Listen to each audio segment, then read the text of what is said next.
Do you remember your sex education? Was it helpful to you? Was it filled with scientific information rather than real, practical advice?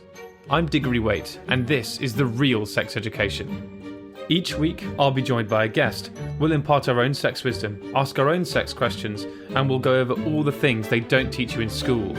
To bring this all together, though, we'll need an expert, a sexpert, if you will.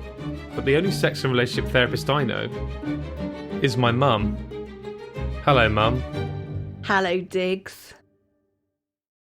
In this episode, we speak to writer and presenter Jackie Adedeji. Usually when people meet me, the next thing would be like, oh my God, hi, you've got massive boobs. We talk about why the conversation around breasts needs changing. Boobs are always laughed at, do you know what I mean? In terms of like when we think about nip slips, carry on, and like, ooh, what a lovely pair. Like just in British culture, we just laugh at boobs. And what Jackie's dad thinks of her line of work. He's always like, why do you have to talk about tits? And I'm like, Dad, that is not my ministry. Boobs is my ministry, okay? Hello and welcome to The Real Sex Education, Series 4. I'm Diggory Waite and I'm joined, as always, by accredited sex and relationship therapist Cate Campbell. Hello, Mum. Hello, Diggs. Mum, we're back. God, it's been a long time. I've forgotten what we do. What do we do? It wouldn't be anything to do with sex because we're mum and son.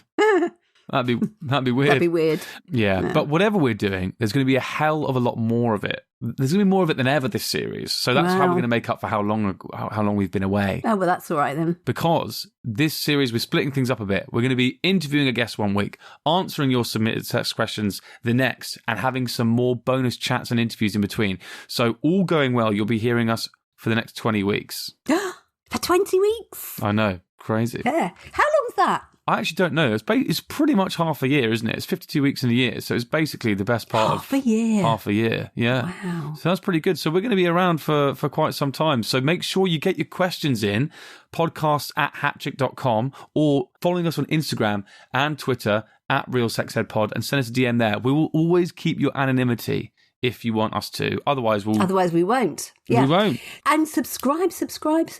Yeah, make sure wherever you listen to this right now, make sure you're following us so you're kept abreast of every episode that comes out, bonus or otherwise. Mm-hmm. Speaking of keeping people abreast, today is a very special episode. As usually we talk about a specific aspect of sex or relationships, but today we'll be talking about a specific body part. We're going to talk about boobs. Are we? Yes. You excited? I'm very excited, yeah. Well, to get us in the boob mood, Mum, although I'm sure a lot of people won't need helping into the boob mood. I'm sure they're already in it. And as a little treat for the start of our new series, we're going to do a little boob quiz. I'll read out 5 statements and you tell me if they're true or false, okay? Oh, God. Why do you think I'd know? Well, I don't know. We're about to find out. We'll all learn together. Okay. Well, don't worry, this isn't a test. Oh, I'm scared. But maybe it is. Okay, statement 1. Are you ready? Oh, no, look at you. I'm frightened. Yeah, well, don't be scared. Don't worry. It's not, if you get these wrong, it just means that you're a bad sex therapist. It's not Okay. Okay. Are you ready? No. Statement number 1.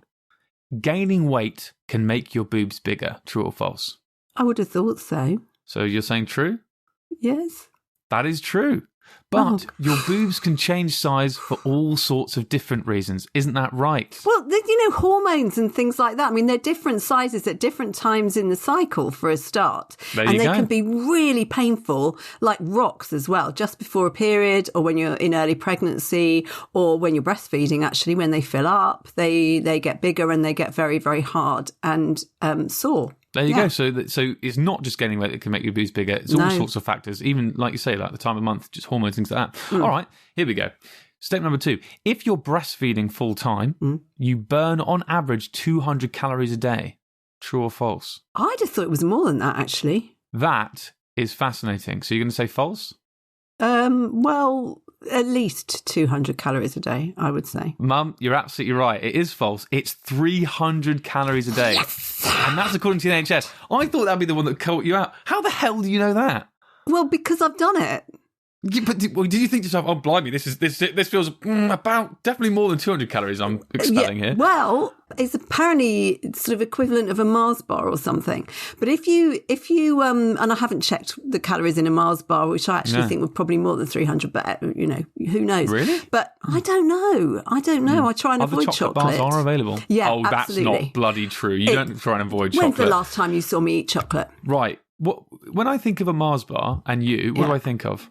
A Mars bar cut in half. Yeah, every time I go to the little sweet drawer or cupboard in our house, I'd open it up and there'd be a Mars bar cut with a knife in half. Yeah, and every time I clean out the cupboard, there's like dozens of little Mars bars. There's dozens of them. So she wouldn't just take then the second half of the one she'd already cut in half. She would then get a new Mars bar out and cut that in half. That's because I'd lost it because people had riffled around. But the thing was, when is the last time you saw half a Mars bar? When is the last time you saw me eat chocolate? So maybe you're over chocolate. Are you more of a shortbread fan now? Shortbread Christmas trees. That's true, which we're still having now, and we're well into 2022. Because I bought up the entire shop full of them because I like them. Yeah. Can I just say, I think there's certain people I know who are breastfeeding, and if they were expending 300 calories a day, they're going to waste away. Well, absolutely, and people do, but they eat more. I mean, and they eat more chocolate. Want to accommodate. Yeah, more chocolate. Send them a Mars bar. But it is true. You can lose weight you can lose your baby weight very quickly if you are breastfeeding. Because it does use up so many calories. But you said when you're breastfeeding full time, and I was just thinking, oh, that is grim. The whole idea of just sitting there 24 hours a day, just saying, bring me more chocolate, please. Yeah. Bring me more chocolate, please. And you're just breastfeeding the whole time. Isn't that what Mad Max is all about? And they got women who just breastfeed 24/7. Who's Mad Max? Tom Hardy. Doesn't matter. All right. News statement. Are you ready for this one? Not really. One breast is usually bigger than the other. That's true. That is true. Well done. Most women find that one breast is usually bigger than the other, and this is totally normal, apparently, according to this. In fact, research found that usually it's the left breast that's larger, with about 65% of women reporting a smaller right breast. Any idea why the hell that would be? I don't know. Does it have something to do with other body organs? No, genuinely, people, from what I have found, people actually don't know. There's theories, but I just wondered if you had one yourself. No. As a practicing medical professional. Who's Practicing really hard, one day I'll get it right. Yeah, exactly. Yeah. Today is not that day. All right, are you ready for statement number 4? Boobs are just made of fat. No, they're not. Quite right, that's false. They're made up of a combination of fat and fibrous tissues, as well as glands and ducts to make breast milk. Exactly. I mean, how would you make the milk in fat? There's quite a network, aren't there? Yeah. Well, listen, Mum, we're now at statement number 5, and you're currently 4 for 4. So this is very good. Oh, this is the one I'm going to get wrong. Here we go. You can orgasm through nipple stimulation. Yes, you can. Oh, my God, guys. Give her a round of applause. Unbelievable. Look at that. 5 out of 5. Ta-da. How come you could... So, come on. This has blown my mind. What are you talking about? You can orgasm through nipple stimulation. The breasts are incredibly sensitive. And well, I knew that, but I was like, can you orgasm? Yeah. Wow. And I mean, not everybody has had that experience, but some people find it really easy and other people are taken by surprise when it happens, or other people, it never happens and they don't actually like having their breasts touched. But the vast majority of people want, I mean, you know, if you were making love to someone, it's breasts first before you start getting interested in other areas. Breasts, perhaps. You know, well, no, don't going diving straight for the genitals, not a good idea. No, I'm just saying different people have different sexual scripts, or you know, they might have something else that's first in the order. But you are right. I think for most people, it would naturally. Well, most women like to be warmed up. Most women do not want diving straight for the genitals. No, that sounds. I'm sure. Whole. Yeah, on the whole. Yeah. Oh God. Oh God. Your mind. What? Dragged up. Well, yeah, exactly. That's so good. I can always just blame it on you. Wonderful stuff. Well, what did you think of that little game, man? All those 5 statements. You know all that already, so you're fine. You didn't learn anything new. It's scary. Well, hopefully you'll learn something new in this next bit, because we have a wonderful guest to talk to us more about boobs. We have the wonderful Jackie Adedeji, columnist and presenter. So, Jackie, thank you so much for joining us. Diggs, I'm so happy to be here, and I'm really, really honoured to meet you and your mum. Hi, Kate. Hello, it's so wonderful to have you here. It's great. Oh, I'm. Thank you for having me. It's a ridiculous honour, so thank you. They've been looking forward to it for ages, haven't we, Diggs? We have. We can't wait. We've been looking to tie you down for a long time. Wow, that sounds weird and sexual. That's the problem with this show. That is You've the already problem with this show. started, okay? I know, this is absolutely terrible. We're not talking about kink today. That's just not what we can do, but that's just not what we want to do. Oh, God. All right. Let's move swiftly on. Jackie, for people at home that don't know, tell us a bit about yourself. Okay, so I am a podcaster, presenter, and I'm someone who loves boobs. Usually when people meet me, maybe not so much nowadays, but before, they'd always, the next thing would be like, oh my God, hi, you've got massive boobs. So my whole career at the moment has been me trying to increase more boob positivity in the world. I just featured on a Channel 4 documentary called Boobs, which was a really great feminist film, and not just because I'm in it, but I'm actually naked in it. Oh, really? Wow. Yeah, my dad is fuming. He is livid. Like he's a vicar, so he's just like so angry. Oh no. Yeah. Yeah, he's always like, why couldn't you have just been a pastor? Like, why'd you have to talk about tits? And I'm like, Dad, that is not my ministry. Boobs is my ministry, okay? Brilliant. That's my gift to the world. So, and then I'm also a lifestyle columnist for the Metro, and I talk about different things from body image to dating to gender to race and so forth, trying to make sure that there's less shame in the world around the way we feel about ourselves. Absolutely. So I think it's a good point then to take it back, because like you say, so people would come up to you and be like, wow, you have amazing boobs. Yeah. So before all of that, if we were to wind it all back, what was little Jackie like at school? Like pre any of this, what was going on then? Well, I was always like a really kind of outspoken, confident child, and always like the loudest in the class. I always had like different friends in different classes. But then when I grew boobs, then that's when things changed, as in I became really insecure. That was when that girl just completely disappeared. And why do you think that was? Because I felt like I was a child, but I looked like a woman because I was starting to grow big boobs. By the time I was about, I suppose 11, when I was 11, I was a 30 double F. So that's pretty big. And I talk about this thing called adultification, where like I then became an adult. I was perceived to be an adult because of my boobs, and obviously my body was changing. And I felt really confused because I felt like, well, boobs are something that like glamour models have, or at least of my size. Yeah. But I'm not like that.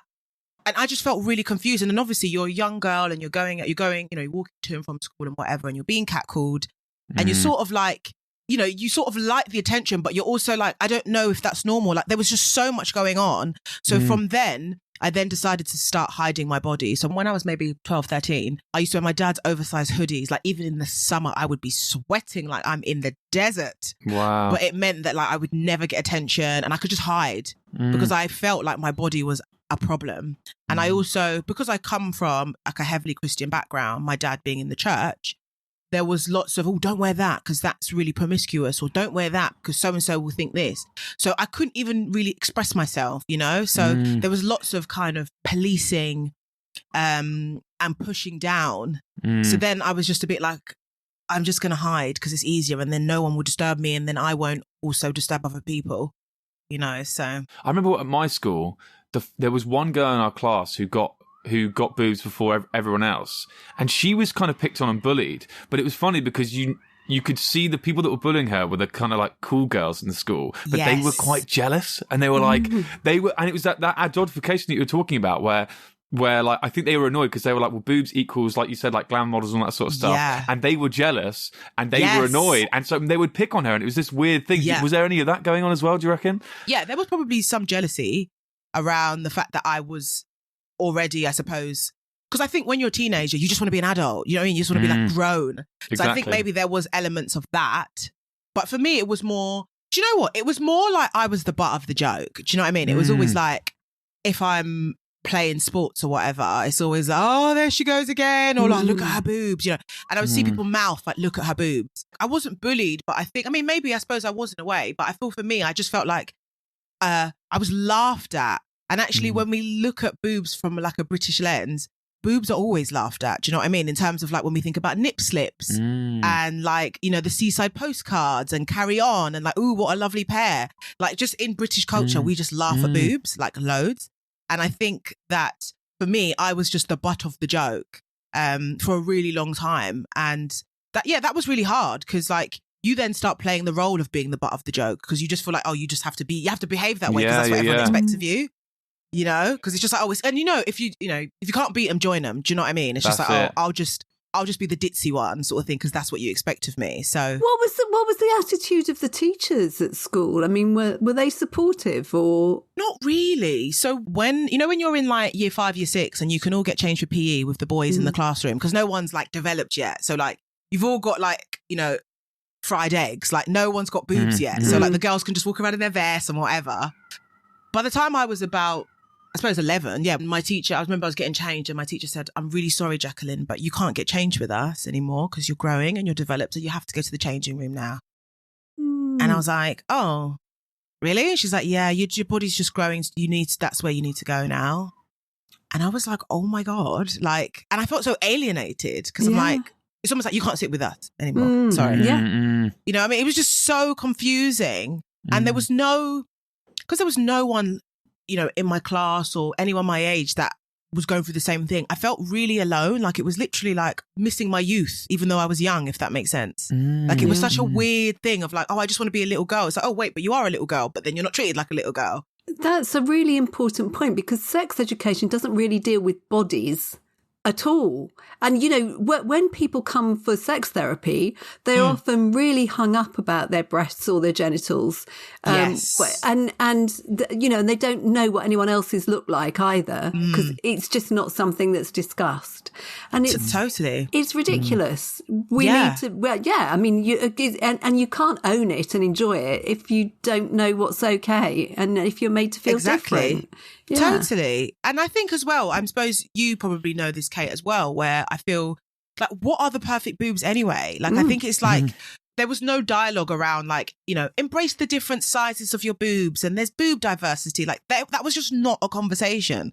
And you're looking in, that was the time when page 3 was super popular and like loads of people, there was such a surge in celebrities getting boob jobs and things like that. And I think it's still the most popular cosmetic surgery procedure. So for me, I just felt abnormal because I'd never seen anyone who had naturally big breasts. And when I did see that, it was always on shows like where they were the freaks. Like it was like, you get those like documentaries that are like on late at night and it's like, my boobs are suffocating me and I can't breathe. And like, it's like some program in America where the person's like, M&Ms fall down my boobs and like, like all my food falls down my boobs and like now I'm starving. Like it's always stuff like that. And I'm like, I cannot relate to this. Like this is insane. Americans are so extra with their programming. Like it's so always true. Like, I'm in a wheelchair now because of my boobs. And it's just like, this is not inspirational for me, huh? But they are problematized, aren't they? Big boobs. Because all I've ever heard is, people worry about it. They want them reduced because they're so big they fall over. They keep toppling over. And, they're in a wheelchair. They can't eat, apparently. All that stuff, yeah. But and it's bad for their backs and things like that. And all of this. And not everybody feels that way. Exactly. And also there are a lot of people who are suffering and there is like which I think isn't taken seriously enough. There are lots of women with big breasts, can't afford breast reduction, have been turned away by the NHS for breast reduction, who are having to resort to go on, starting crowdfunders and things like that to get money, to get procedures, and it's affecting their mental health.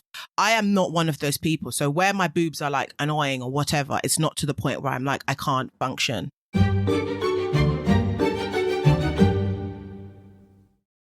When do you think then that you started making that sort of change? Because you said when you were younger, maybe there was a bit more of the shame around it, and now there's way less of that. And like you say, how did the change come about? So I went through a phase of like obviously hating my chest, and then I went through a phase where I was over sexualizing myself. So obviously I got to maybe 15, 16, and that's when like everybody wants boobs, and obviously the guys in my year are all growing and they're perhaps watching lots of porn and they're seeing big boobs.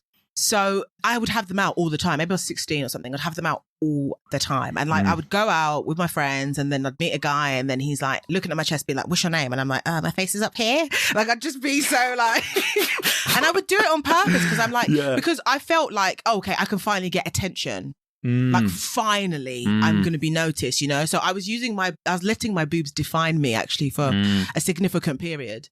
And then I went to uni and was working in TV. And then I started a podcast called Jackie Big Tits, which lots of people had said to me, like, you're going to ruin your career. Like, you know, and I was like, but that's the whole point, because I wanted to start stating the obvious, right? And I love making people feel really uncomfortable.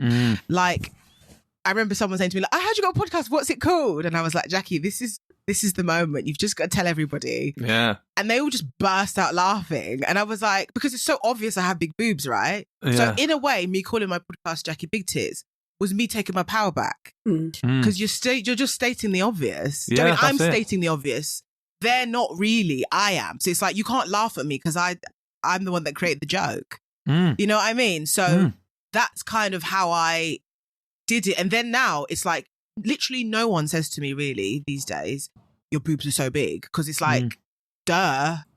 Like, do you know what I mean? It's like, whereas I think before, because I was hiding, if someone said it to me, I'd then feel a bit like really conscious of like, oh my God, like, but now it's like, this is literally what I do. So you're just telling me like, that's my career. So do you know what I mean? Yeah. But that's how I empowered myself. And through there, I then started feeling more open to discuss other things. But that it was about reclaiming my power. That's what it was. So it's like, you know, these are my boobs and they're part of me. They're not the best thing about me, but I get to define everything on my terms. And I think that for me, that was really important. And it also meant that it enabled me to find other women who I had never met before, who knew my experience, who I know so many women with big tits now, it's a joke. Where have you honeys been? Like, I was suffering. Where were you? Like, we've all had such like parallel experiences, and it's like I found my tribe. But if I didn't speak out, I would have never found them, perhaps. And you talk about that community. I mean, the other day I read you were featured in a blog by the Fuller Bust Wardrobe, and it was great. It was all these women talking about what their big boobs meant to them, and it was all really positive. And there's two things that you said which really were amazing. So you said that they give strength back to you, and they represent the shame that you felt, whatever people's perceptions are about boobs. Talk about the strength. Is that what you're talking about here? Like just reclaiming it? Yeah, I think like when I look at sort of the journey of myself, my boobs are a massive part of it. They're just a testament to like how much I have developed as a person, because my insecurity started with my boobs, but I've ended but where I am now is like completely different. I'm like a whole different person. So my boobs, you know, our boobs are with us till the very end. Yeah. And, you know, and they're going to take me through motherhood, and they're going to take me through other things, you know, so for me at this stage in my life, in my 20s, I look at my boobs and think they remind me and they represent how much I've developed, how much I've grown, and also how I've been able to liberate myself on my own terms, as opposed to someone, you know, telling me how I should feel. It's such a good point that you make about your body being a testament to your experience, because, you know, so many people come and say, oh, my breasts have changed so much since I was pregnant, or or breastfeeding or whatever, or my tummy's too fat since I had the baby, and that sort of thing. And it's just, my goodness, your body did this amazing thing. Yes. Why do you want to cover that up? Why do you want to pretend it didn't? I mean, if you've been keeping your child alive all this time with your body, that's incredible. That's amazing. Embrace. Yeah. Absolutely. Yeah. That's the way we should look at it. But we're all, oh no, you've got to be like this. And then and actually, Kate, I wonder, hopefully you don't think this is too personal, but when it comes to breastfeeding, like, did you feel shamed, like, when you were breastfeeding, or did you feel sort of a bit of like, ooh, funny about bringing your boobs out? Because I read so much about when women are breastfeeding and they feel not just shamed by men, but by women. Well, definitely, it's women are much worse if when it comes to that sort of thing. But I think me and my friends, we were all determined to just do it. So there was never a question. I mean, if anyone had told me to get up and go to the loo to feed my baby, I mean, it would have just... you would have flipped out. I would have. You would have lost it. Could not have happened. But the only thing was, there was one time, I was doing it so often. There was one time where I went into town. I went shopping, and I walked in, and I went to the bank, and the woman in the bank went. I would made this big sort of tut, and there was this, I don't know. So anyway, I got back and picked up the baby. It wasn't Diggory, it was a different one. Another one. And I picked up the baby to go and feed it, and I suddenly realised I didn't need to get my boobs out. I hadn't put them away after. Oh, right. And that's where the tutting was coming from. Okay. So I just walked into the town and gone to the shops, gone to the bank, walked back again. Oh my God. Exposed. Yeah. Oh, wow. So my boobs are pretty famous around Brentford. I love that for you, Kate. Get them out any day of the week. Free the nip. I'm serious. Free the nip. That was a... Free the actual absolutely. nip. Like, we've all got Jaffa Cake nipples. Let's just get them out. Yeah. Yeah. But it's really interesting you mentioned motherhood, because it's something I wanted to focus on as well, because listening to your podcast Boob Share, it's so good on that. No, the podcast is great because like it's just, you know, people talking about their boobs, and there's so much to be said for it, and a lot of that conversation is about motherhood and breastfeeding and stuff, and there's so much stuff that I learned that I never knew before. Right, same. About just boobs in general, but particularly things like breastfeeding. Like milk comes out of several holes. Right. In the same nipple. I just thought, surely it's just one hole, one nipple, one hole, right? You didn't think That's what I thought. Why would it not be? Why would it not be one hole, one nipple? Come on, let's be real. What? That's mental. Well, you can. I mean, the babies are really little. Wouldn't you choke them if it was all just coming in one big whoosh? I have no idea. I don't know, even though I should be an expert. But you know what? Sometimes, I'll tell you one thing that they don't tell you about is that that when a baby's sucking, yet they can actually go quite numb, which is probably why I didn't notice when mine were out instead of in. Yes. But sometimes you can get a sort of, they can just suck really hard and then they take their heads away and you don't notice. And there's like a stream still coming out, so you're there's a fountain that appears and just sprays everything. That nobody tells you about this. You have to look out for it. Oh my! And you can get breast milk ice cream. Oh yeah. Wow, really? I want to try some. Yeah, and I think it's really tasty actually. Oh, is breast milk nice? It's very sweet, very, very, very sweet. Much too sweet, really. Yeah. But can you put it in like your coffee? Yeah. Or is that like too? Yeah, but you have to have quite a lot to make it go dark. It doesn't. It doesn't sort of whiten it the way cow's milk does. But it's. I'll stick with soya. Yeah. Yeah. But you can. But you see, if you wanted flavoured milk, then just eat some garlic or something. Is that true? Does that change it? Well, it was funny. Do you want garlicky milk? I'm somehow I just feel like that's not. No, people used to pick up my babies and go, "Oh, what have you been eating?" Because I all smelt so much of garlic. Of garlic? Because I used to eat tons of garlic and chili and things, and just these poor babies just had this. Wow. No wonder I didn't have any friends when I was a baby. when we went to the play centre and there was all the other babies there, and I was calling around being like, anyone want to hang out? They hated it. Oh, it smells of garlic. It smells of garlic. That's the garlic baby. The garlic baby. Garlic boy. Yeah. Garlic boy. But I love it. Is this true as well? I don't know if this might have happened to you, man, but it's something I heard on your podcast as well, Jackie. Yeah. You can lactate from hearing a baby crying. Is that true? Just by hearing another baby crying? I think it's so amazing. Like, is amazing. Boobs are insane. Like, that's the craziest thing in the world. But also, isn't that quite dangerous? Aren't you just being like, I've got to bloody change my top again? Well, no, but you do. That's why they give you breast pads, because anything can make you lactate. And you know, if after a certain amount of time, if you've fed your baby and it's been asleep and things, and you've gone out to the shops and someone's minding the baby or something, you've got, I don't know why go out to the shops. Go out anywhere. Go and expose your breasts in the bank. Anyway, while you're out, all of a sudden you start to feel that you need to feed. And so that's about the time your baby's waking up, and you can literally walk through the door just at the moment your baby's waking up and be back ready to feed. Oh my gosh. That is weird. That is I get amazing. really, really like intense, what I call period boobs. Yeah. So like a couple of days before my period, like I literally feel like my boobs could like knock houses down. Like they're so big and so heavy. And I always wonder, like, is that what breast milk, like having your boobs full of milk feels like? Like, you could literally like knock someone out because it's when they're really full, it's so painful. When you need your baby to come and but it will sort of just come out anyway. It'll just be like a wet dream, I suppose. It will just leak.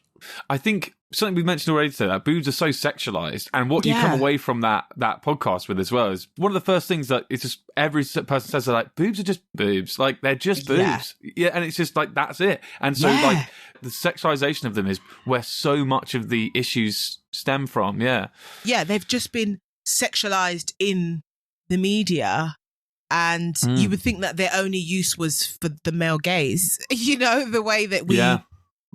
And then there are villages in Africa where there are women who have their boobs out all the time, and that's seen as like, you know, empowerment and like a strong sign of femininity and nothing else. Whereas here it's like, you're asking for it, you know, all this kind of energy. What really annoys me is that the boobs are always talked about as for men, as you said, they're there for them to look at and fiddle with and all of that. But nobody talks about the enormous sense of pleasure or the enormous pleasure they can give the women themselves. Yes. And we don't talk about it. And I see a lot of women who feel real shame about being turned on by having their breasts touched. Because it's meant to be for somebody else. It's not meant to be, the pleasure is not meant to be their own, which is so infuriating. Enjoy, you know. Yeah, that's such a good point, actually. And I also think that we don't necessarily feel empowered to even say that. No. So even you saying that is like, I'm even like, gosh, that's so true. I'm not even sure I've said that out loud. But it's so true. Like, it almost feels like they are objects for men, and we don't really get to be part of that conversation, even though they're on us, and say, I actually like having my boobs touched, or even to just say, I like having my boobs out because I like having my boobs out because it makes me feel sexy. End of story. Like, without us being criticised for it, I think. It's always the worrying of the critique, you know, and actually screw what people think. But I think it's easy for me to say that, though, but it is still hard. I mean, sometimes I get, you know, I have my boobs out, not even that much. And the staring is like, you know, there was a sign on the tube that talked about staring. Your boobs are free.